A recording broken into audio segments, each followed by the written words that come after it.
Appamada's programs and facilities are supported through your generosity. Your support really does make a huge difference. You'll find a link for contributions on the website at appamada.org/contribute. Thank you so much.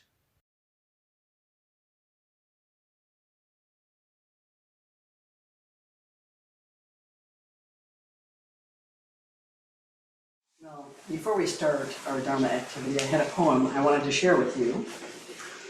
It's by Vijay Seshardi, who's a name I was not familiar with, but he's a Pulitzer Prize winning poet. And this poem is called Enlightenment. It's all empty. Empty, he said to himself. The sex and drugs, the violence especially. So he went down into the world to exercise his virtue, thinking maybe that would help. He taught a little kid to build a kite. He found a cure, and then he found a cure for his cure. He gave a woman at the mercy of the weather his umbrella, even though icy rain fell and he had pneumonia. He settled a revolution in Spain. Nothing worked. The world happens. The world changes. The world, it is written here in the next line, is only its own membrane. And oh yes, your compassionate nature, your compassion for our kind. It's all empty, empty, he said to himself. The sex, the drugs, the violence especially. So he went down into the world to exercise his virtue, thinking maybe that would help. He taught a little kid to build a kite. He found a cure, and then he found a cure for his cure. He gave a woman at the mercy of the weather his umbrella, even though icy rain fell and he had pneumonia. He settled a revolution in Spain. Nothing worked. The world happens, the world changes. The world, it is written here in the next line, is only its own membrane. And oh yes, your compassionate nature, your compassion for our kind. I've never heard that before. No.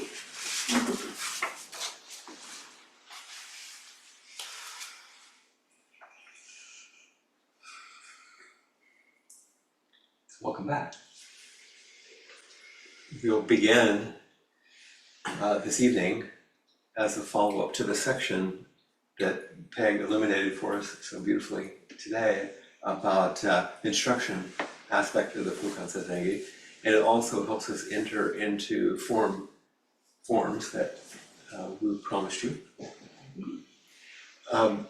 You probably remember, those of you that were here on the first night, when I just lightheartedly told a story about arriving in San Francisco Zen Center and the joke about Spark of the Flintstone, you know, like, have you read the Fukan Zazen? So that was literally the first encounter I had when someone said, meet me at the entrance to the Zendo, and you take off our shoes, and he asked my name, and that happened. Then we walked down the Gaitan, which, you know, a long hallway. He told me how to step into the Zendo and how to walk, and we'll do more of this later, and took me to a seat and showed me how to bow and turn and bow and turn and sit. And then he gave me Zazen instruction. The Zazen instruction was instructions how to sit, posture. Actually, he didn't just say, now sit. He gave me instructions on how to sit. And then instructions how to leave the Zendo. And then that was it. That was the Zen teaching. That was all the instruction, how to sit. Because there wasn't anything else. Of course, there are more things to come, but without that, there's nothing else. That was the instruction. I was, okay, now you're here. This is what you do. There wasn't like, how are you feeling? Or does this trigger you in any way? Or are you comfortable? Do you have trauma in your childhood? No. This is the way you sit. So it's like when the hippies asked Suzuki Roshi in the late 50s, early 60s, the beatniks actually, the late, you know, oh, Zen master, will you teach us about Zen? He said, I sit at 5:30 in the morning. And the sun came, and everything happened because of that. So let's start with sitting instruction, because we don't do it very much, even in orientation. And it's the foundation, as you see in the Fukan Zazen, and the foundation of the way we were primarily trained. What was it like in San Diego? Same. It's the source of everything though. Everything begins with that. Yeah, Yeah, they gave us that's what you started with. That was the entry point. just sitting instructions, and then they took us in to meet Joko, whom, as you know, I thought was a male Japanese teacher in robes. It's like, oh, there's this fierce woman there. So, wherever you are right now, sit like you're gonna be sitting Zazen. Line, sit like you're gonna sit Zazen rather than listening to me talk.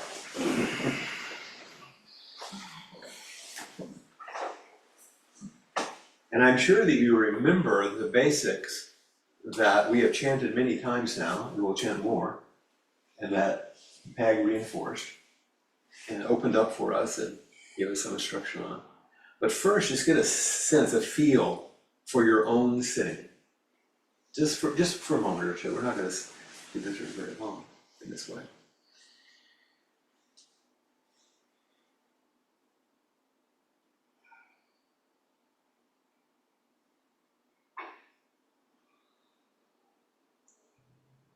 So if someone were to invite you to, quote, sit, this is what you do, right?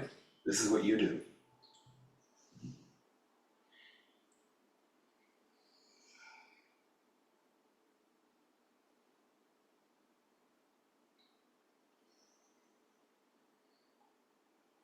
And I'm sure that every one of you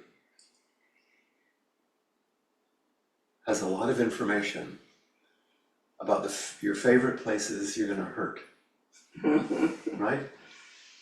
Is it the knees? Is it the lower back? Is it the shoulders? Is it the whatever? Is it just that one place under the right shoulder blade? Or, you know what I'm talking about? You know those things. You will meet your karma in your body. That doesn't mean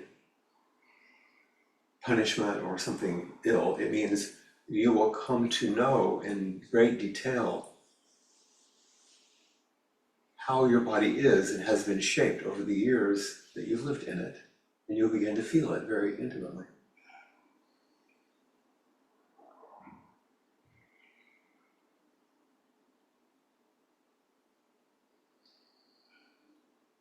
So now you spend just a few moments noticing how you sit. Now I'll give you instruction that you would normally receive, okay? But I'm going to give you instruction as if you were sitting on a cushion, but I'll adapt it, okay? So one of the things that happens, how many of you have been sitting and your legs go to sleep? Is that yet? It's usually because you're sitting back on the cushion, like in the middle. But if the cushion is tilted and you sit more towards the edge and your sit bones are a little further forward, if there's a lot of cushion between your sit bones and your thighs, it'll start cutting off. You know what I'm talking about? I don't know how it cuts off. Yeah, you know that cuts off. Yeah, so here's a cushion. If you sit up on the cushion like it's a stool, you know your legs are gonna go to sleep. But if the cushion, it tilts a little bit, and if your sit bones are near the front edge and the flesh of your buttocks is in the back and your pelvis is tilted forward, your pelvis is a bowl, you want the water to spill out the front. Do this for me. Sit without leaning against your chair, in a chair, just sit upright without leaning. Okay? And tilt your pelvis forward, make your belly stick out a little bit, tilt your pelvis forward like water would flow out the front. Just play with that. It means you're going to have a curve in your lower back. Now, see if you can make it even and no water spilling out. And notice what happens to the rest of your body. Now let the water fall out the back. What happens to your spine? Yeah. So watch me just for a second. Okay, if I'm sitting that way, the slumpy American way, if I start to move toward the center, what's happening with my sternum? It's lifting up. I'm not doing anything with my shoulders. They'll take care of themselves. Just lifting that up. If I soften my belly, and then I start opening my pelvis, so it's easier if my legs are actually, crossed, because then it really opens all of this up. And your sternum stays up. Just a little bit, you don't have to lift anything. Which way does your heart go? It comes out. And then your heart goes away. Your heart can come forward. Your heart can tuck away. Just play with it. Feel that, just feel the difference. And also, as you do,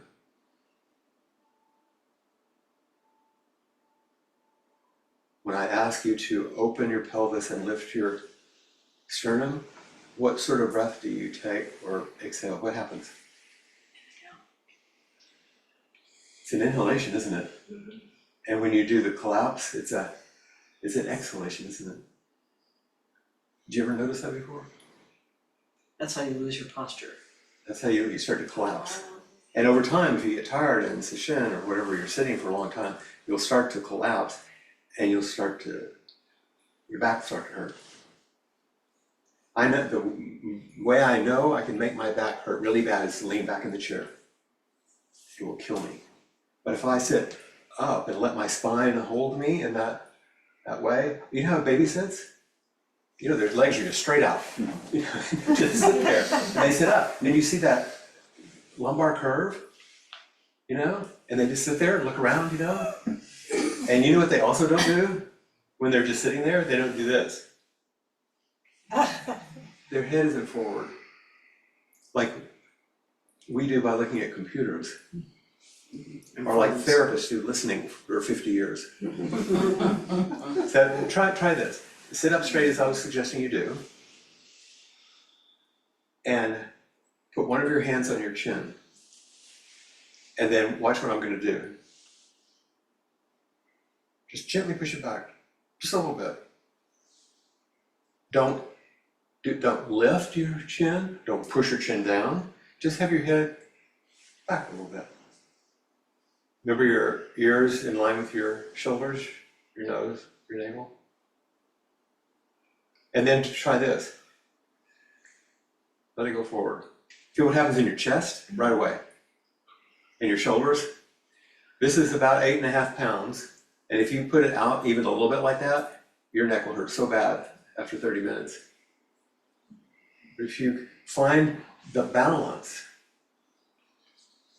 I was talking to a massage therapist at Esalen one time, and I was saying about how it's so hard to be strong enough to sit straight. He said, you're not still. Have you ever seen a cobra?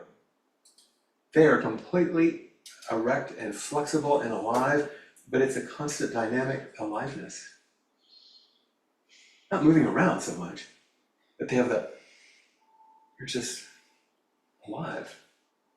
But we go like this. We start out really good, and then about that time our eyes close. And then we start doing nada yoga. So it probably feels very uncomfortable, or at least unusual for a lot of people to actually sit up straight and not lean back. Just experiment with it. Do what you can, just experiment with it. But I guarantee you, if you find that place of balance, your body wants to sit up like that. That's what it knows how to do. And that's what you're taught. In fact, when I first started, the teacher would come around the room as we sat, their backs, and put his hand along our backs to feel. He said, let your spine go into your back. Go into your body. It doesn't mean be rigid at all. They sometimes say, strong back, soft front. And the head is really important. Sometimes they'll say, imagine there's a string, and just hold your head up. If I start getting really sleepy and I start hurting, what I'll do is I'll imagine there's energy that's flowing up my sternum and down my back into the sitting platform and back up, because otherwise it goes the other way. And I have a karmic habit. It looks, well, I can't move because of the camera. Because I'm tall, 90% of the time I'm doing this. I'm looking down some way, or leaning down or reaching down. And so my shoulders come in, and I'm right-handed. And so this one goes a little bit forward, so I have a little scoliosis. And over 72 something years now, I have a karmic, like I said, it's not punishment, it's just actions cause reactions. Now I'm shaped like that. And so it's under that shoulder blade. When I sit up straight, it feels like it's like what? Here's another little thing you can do. And warn my friend here, because all of you have to warn your people next to you. Because I'm going to ask you to stick your arms straight out to the side with your palms down. So watch so you don't hit anybody. As best you can. And so, and sit up straight like I was asking you to do with your head. Okay. Now, roll your thumbs back and feel the difference. What happens? Easy. What do you feel? Chest opens. Can you feel your chest open a little more? Mm-hmm. Okay, and keep the head there and keep everything, you feel a nice stretch out there. Now don't move anything, just put your hands on your legs for a second. Keep everything the same. That's upright. You feel it? Mm-hmm. Very different, isn't it?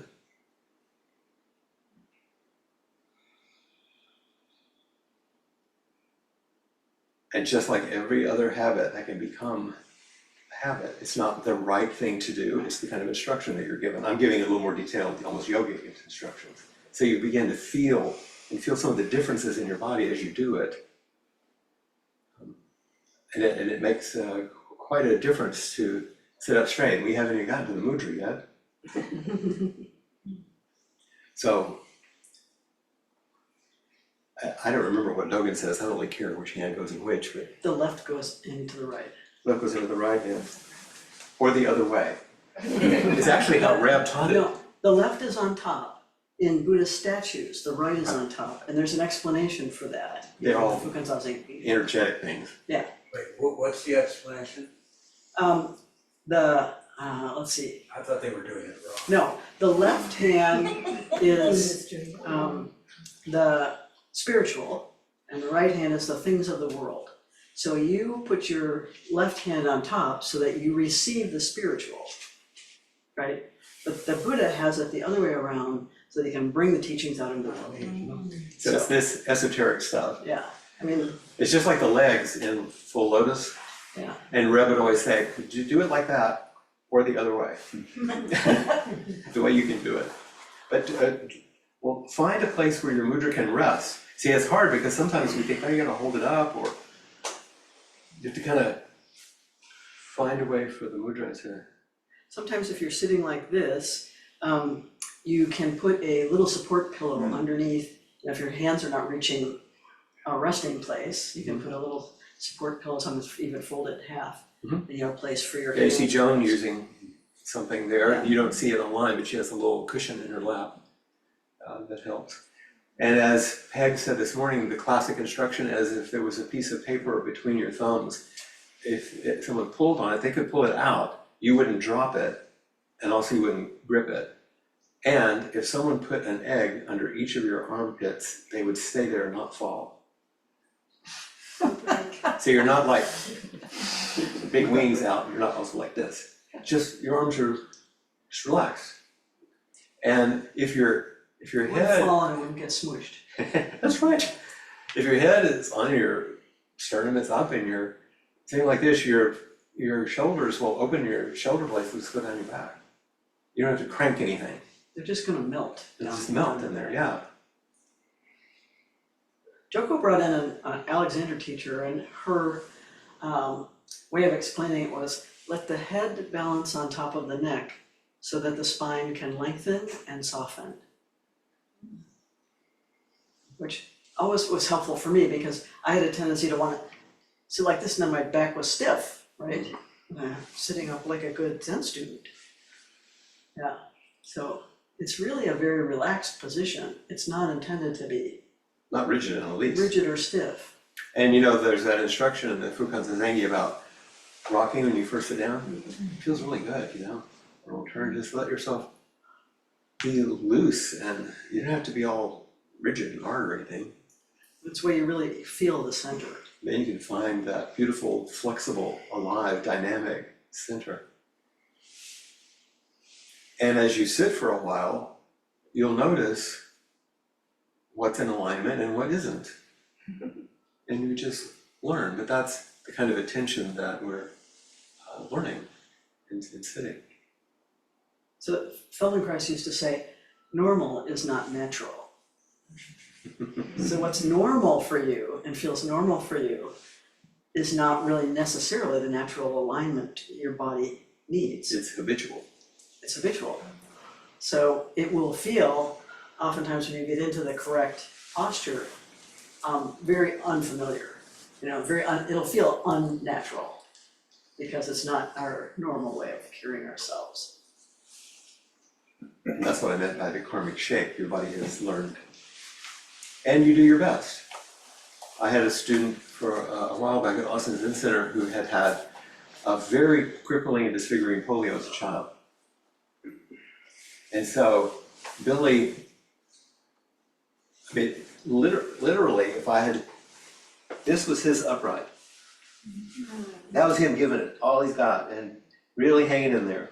Because that's his spine, mind was like that all the time. It couldn't go anywhere else. But he would offer himself wholeheartedly to that body. And so we appreciate the body we have and we work with the body we have. These are the instructions that you might be given, something like these. And rather than fists and shouts and needles and things like that, we do things more like helping you learn to relax. So sit in your posture again, just for another minute or two.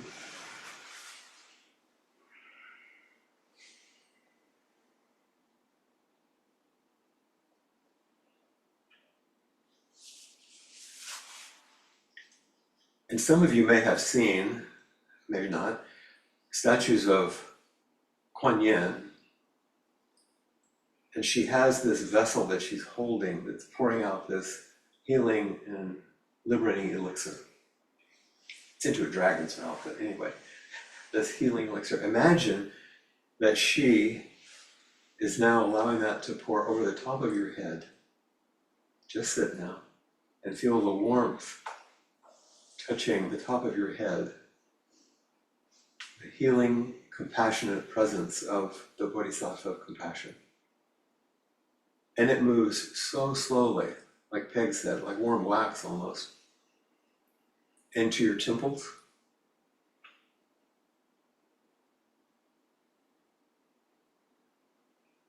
down around those smallest muscles in your eye,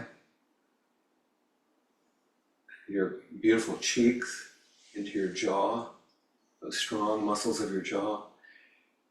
And this healing fluid moves into the tissues, perfusing you with relaxation and ease, with compassionate care.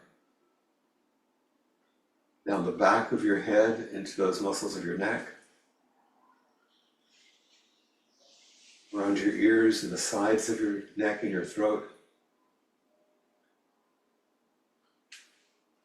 Spreading out across each of your beautiful shoulders so they relax, even as they stay alive. And it simply cascades down each arm, across your deltoids and into your biceps and triceps, through your upper arms to your elbows, into each of those beautiful bones and muscles of your forearms, into your complicated and gorgeous wrists, into each hand and fingers, and in that mudra, that energy comes together in a gentle pool of compassionate care. But of course, it also spills down and spreads across your chest and your upper back at the same time, weaving its way among every rib, between every space, filling your entire thoracic cavity, compassion touching your heart, and the lungs that breathe, and all the muscles of the rib cage that open and close a bit to assist you in that process.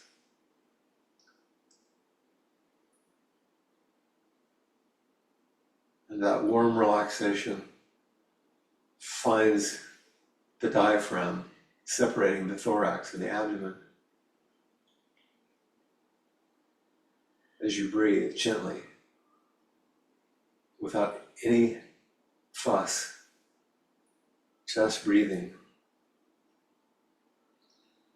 And she continues to pour this warm, relaxing elixir of compassion down your spine all the way to its base and through your tummy,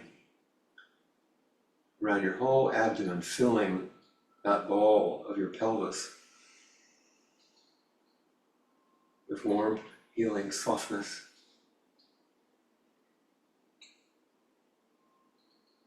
And of course, like any fluid or water with gravity, it finds its way through the strength of your hips into those large muscles of your thighs, moving gently but powerfully into your knees and then down your calves and each lower leg to your ankles and your feet that work so hard to support you. All of those small bones are articulated with warm, compassionate energy down to your toes. And any tension or tightness flows out of your feet. The earth can receive it. As Kuan Yin offers herself completely into you, for you, as you. And you sit upright to receive it. And you sit upright to express it and offer it back to the world, relaxed and alert, a combination that's unfamiliar to a lot of us. A gift you receive, a gift you become, just by sitting.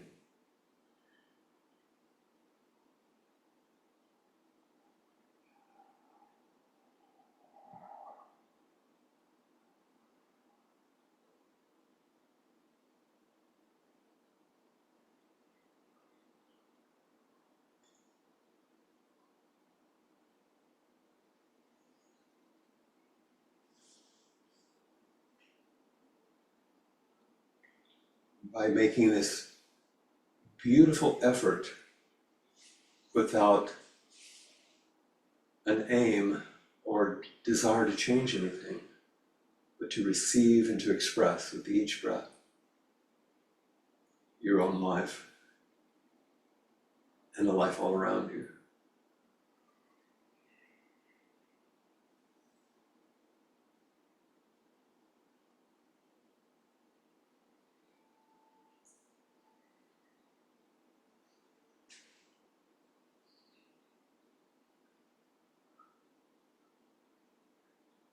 And I'm going to ask Anne to invite the bell here in just a moment, just for one lovely ring.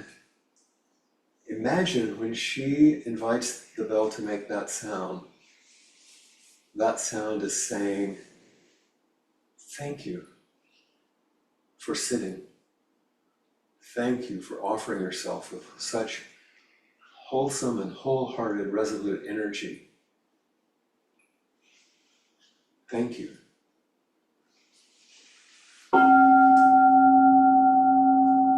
And then you bow, of course.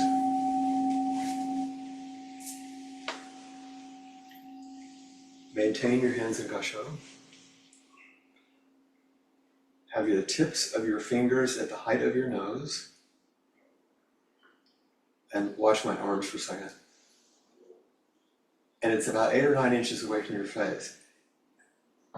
This is namaste. This is gasho.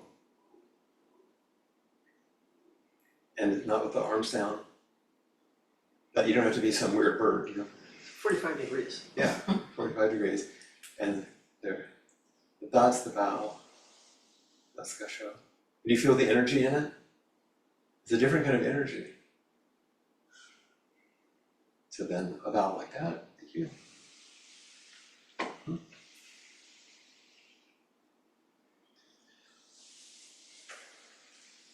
Okay. That's some instruction. Yeah.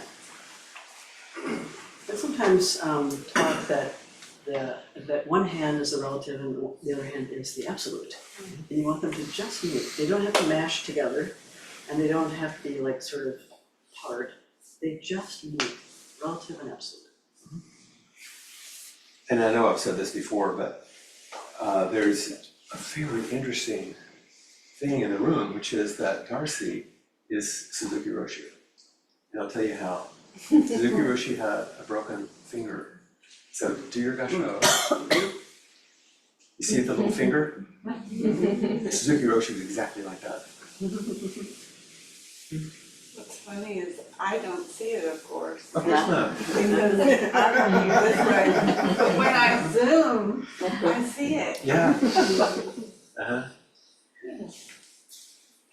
In fact, there's a beautiful piece of stained glass that's in a door from the dining room into the kitchen at City Center, San Francisco Zen Center.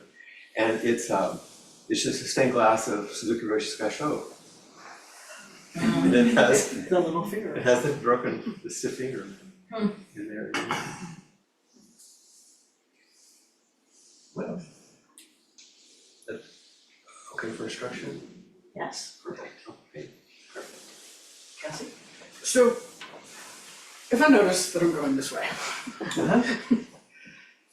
like, one thing is, like, the energy is a correction, and the correction seems fast and violent.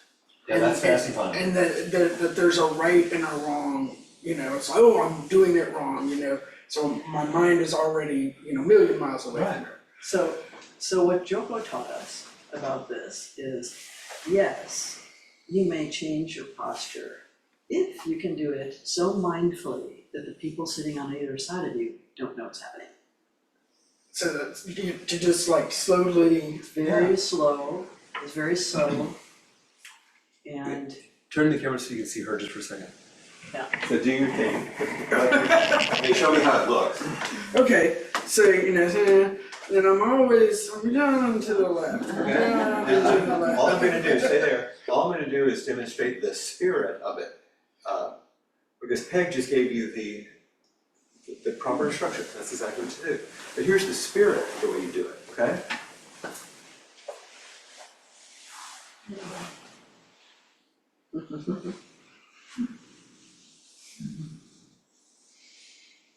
Instead of that. Yeah, So it's a gentle compassion and embrace bringing you back. that's right. It's beautiful. Any questions also, since we don't see everybody online at the moment? Maybe put them on gallery for a second. It's really here. You may be just fine, but I wanted to make sure we could see you. If there's anybody that had a question or comment before we go to the next thing. No? Okay, I just want to make sure. I don't want to miss you, and I want you to know that I'm thinking about you. Okay. So what we'd like to do is we'd like to do a little activity that we have done in the past. But as we know, every time we do these things, it's different. We're different. The people we're with are different. You know, that's why we call them practices instead of, we say the word exercise sometimes, but really a practice, because you do it over and over. Yeah. So yes, it's practices, and it's also a step into mindfulness, right? It's a step into mindfulness. So we'd like you to be in groups of 3. What do we have? We need a way to notify breakout groups, and I know this is possible. When we're going to take turns and when to switch to the next person. You can put it in chat. We are going to each take 3 minutes, each person. You'll be in 3s, you're gonna go wherever, you can be kind of quiet. Just quietly, each person in turn, decide who's gonna go first, who's gonna go second, who's gonna go third. There's not a lot of debate about that in the middle. And you're just going to narrate from this Zazen posture. You're gonna sit. Sit in the Zazen posture. You're just going to narrate your present moment experience. Very quietly, thinking, remembering, Shifting. breathing. It doesn't have to be fast. You can have big pauses. It's just the next thing, but it's always in this present verb tense, right? Does that make sense? And then we'll tell you to switch to the next person. The other 2 are also sitting, holding and observing this person. Right. That's what they're doing. They're in Zazen and they're receiving this. And you're sitting Zazen, expressing something. And once the time is up, You're gonna switch to each, and then we will have without so discussion. So that's 9 minutes. There'll be 9 minutes when we start. And we'll give people plenty of time to get assembled and everything before we begin. Just gonna sit in silence for a moment or 2 just till you get settled, right? And then the person number 1 begins. Afterwards, there'll be a little bit of time to talk in your group about what that experience was like, what that felt like. What you noticed. You may have some predictions about that, but you don't know for sure what will happen. Yeah. Is it clear what you need to do? Just narrating present moment experience.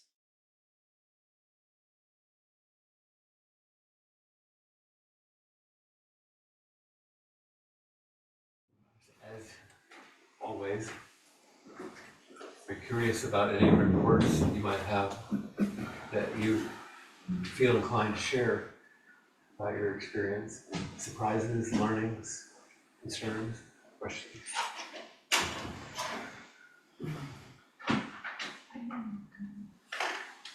Just gonna say, one of the things that I really like about I can't hear you.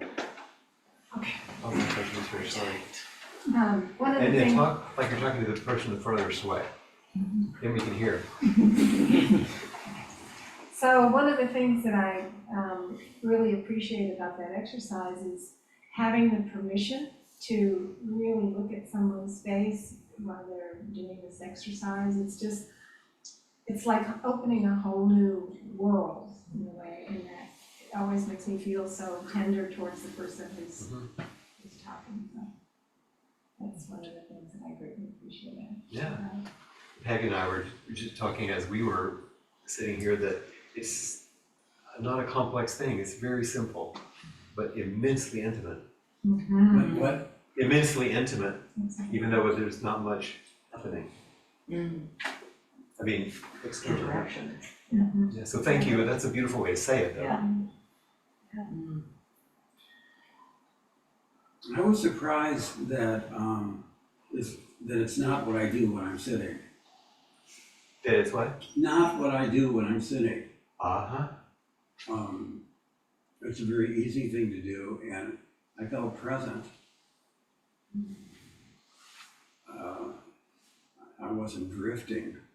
There was one point where I got tired of doing it, and I was just breathing. Mhm. And that was nice. Yes. But I'm trying to figure out how to use this. as I'm sitting. Yeah, and kind of like how this connects to our practice. That's a good koan. Thanks. I got another See, one. see how it's gonna use you. But See how it's gonna use you. see what Because you're gonna be facing a wall and seeing how the wall is doing. And you remember the old line that Rev Anderson always used, what the wall is saying? Thank you very much, I have no complaints whatsoever. But I'm not making fun of what you're saying, it's really a very good question and a very important thing. And it's, our tendency is to see how we can use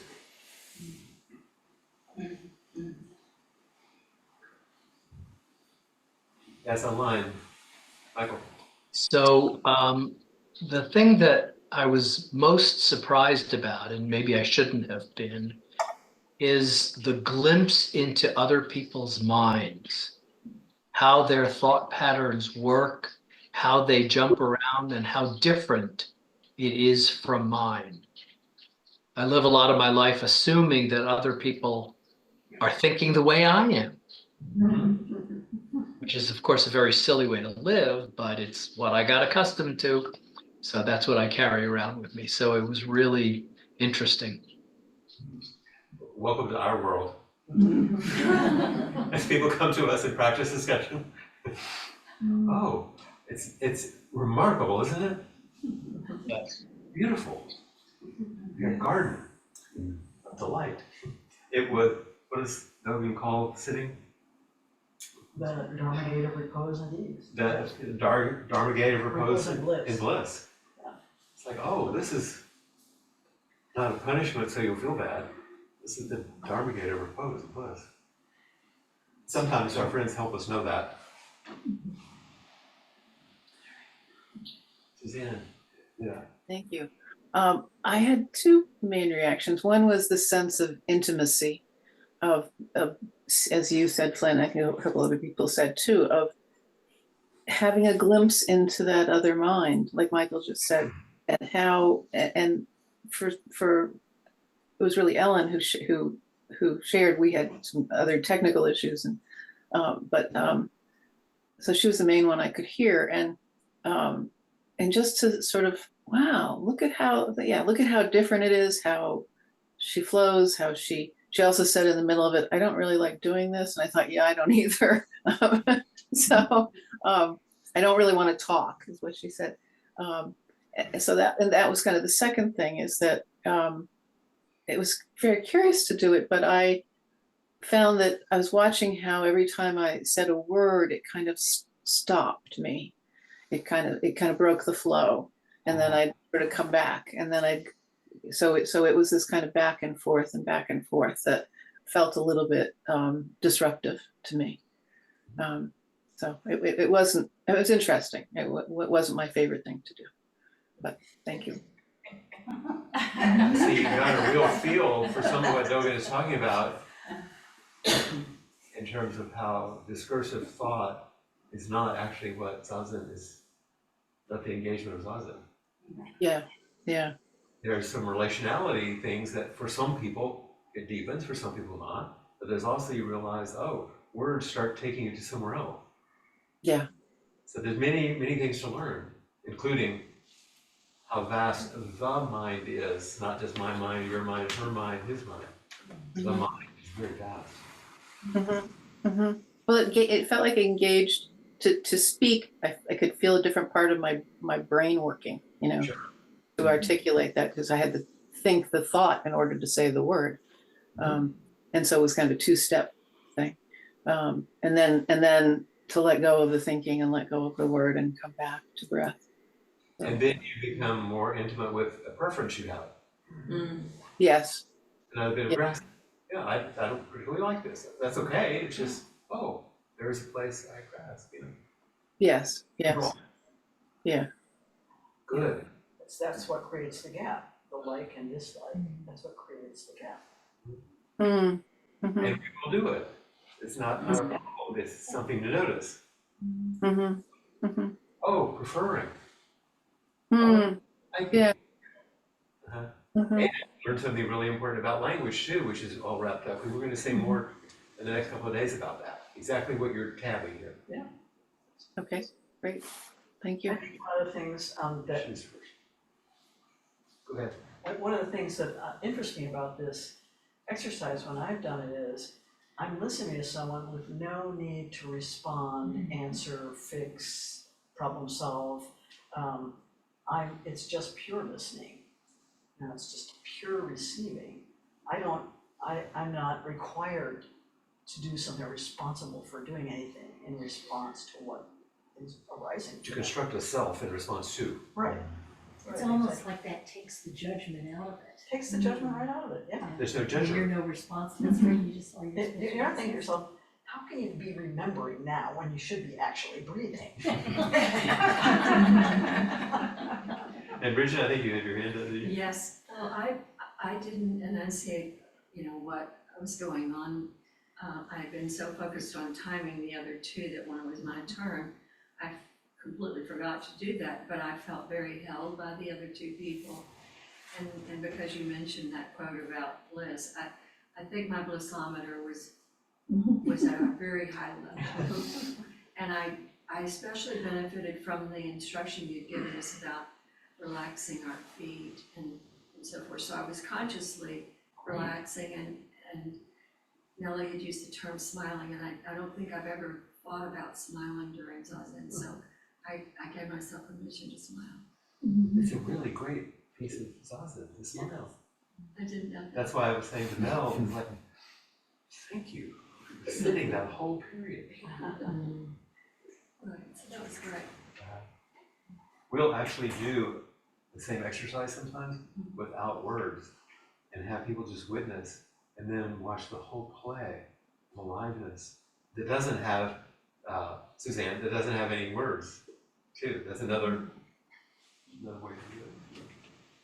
Can't do it wrong. No matter what you do, you're gonna get some data.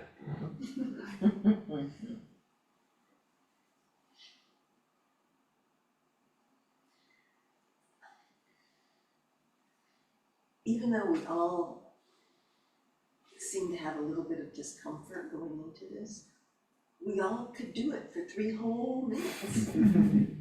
And, a lot of times when I'm trying to be mindful, I'll settle in, see what I'm doing and move on. I don't stay there for 3 minutes. But it wasn't that hard. Once we got going, there's so much to know. But I just noticed something you did that's really useful. You said, I'm gonna be mindful. And so your gesture was going in and doing something. I'm gonna exaggerate. You didn't say, I'm gonna be mindful. So there's something in that, like, oh, there's an expectation or an assumption or a habit you have where it's gonna be something where you're gonna go in, you're gonna do this thing. And we're asking But you I to, have to come in and be aware, instead of putting my attention all out there, it has to be in here. let it be porous. Assume that what you're doing in Zazen is becoming porous. So, Not in, not out, sort of like this. just all. Just flow. Like in that song of the grass roof hermitage, not stuck inside, outside, or in between. It's a hard concept, and we use words to our best. But you're on it, there's something about it. I was just commenting on what I was seeing in your body that demonstrated that, there's an assumption built into a habit pattern you have about what being mindful means. And so you could start to notice that maybe mindfulness is more than just that part of your habit. Yeah, I think I started with, my feet felt, my legs felt, da da da da da. And then I heard the chimes, and then I felt the title, and so on. So it kind of started here and went that way. Sometimes we use another image when we're talking about this, and actually Joel is the one who helped me understand this the best. When you started talking about the spotlight and the searchlight thing, you can say it if you want, but that you were using mindfulness to go like a spotlight, one thing to another. Naming, do you remember doing this? Very clearly. I give you credit for it because you really helped me. What he did was he was being a very good student doing mindfulness in noticing, tightness in my legs, thoughts, and like a spotlight. Oh, this. Or a flashlight, I think. Yeah, a flashlight. And one morning he came and he said, but it's as if I didn't use the flashlight anymore. I'm saying it's more like a floodlight. Suddenly I just said, wholeness. We're not going from one little thing to another. And that was a spontaneous thing, and that was really, really an important moment of awakening for him in that. And now I use it as a vehicle for teaching, because it's like that. Just what you're on the edge of. Do this, and that. But maybe, you remember the Easter poem? Put on the pants one leg at a time, or suddenly all at once from the inside. Yeah. Chief. What do we have to do? It's 8:30. Huh? It's 8:30. Okay. Should we sit? Okay. We're having too much fun.